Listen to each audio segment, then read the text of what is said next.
Addunyaan tun marroodha. Allaattiin yeroo lubbuun jirtu ilbisoota xixiqqaa hamma mixii ga'an nyaatti.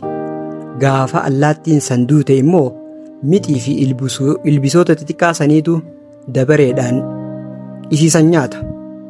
Allaattiin duraan ilbisoota nyaachaa turte. Yeroo duute immoo soorata ilbisootaa taati jechuudha.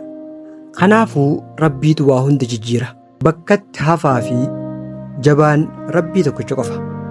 Tarii ati har'a cimaa ta'uu dandeessa. Garuu guyyaa tokkootu jira kan namni ati har'a laafaa jettee miite, namni ati har'a tuffattee irra ejjette dabareen isaa fiddee inni cimaa ta'ee dhufuutu jira. Kanaafuu haaluma kamuu keessatti kan sii gad jiru hin miidhin. Yeroo fi haalli yeroo kamiyyuu jijjiiramuu danda'a. Ammaas ati kufe jettee hin yaadin, milkaa'e jetteetis namatti hin boonin. Waa hundi harka rabbii jiraachuu hubadhu. Inni tokkichi kan kufe kaasee kan ol jirus kufisuu danda'u rabbii tokkicha ta'uu beeka. Humnaan qaba jettee jireenya keessatti nam tokkollee hin miidhin. Kabaja isaatis hin xiqqeessin. Har'a humna qabaachuu dandeessa. Garuu yaadadhu inni si uume si caalaa humna qaba.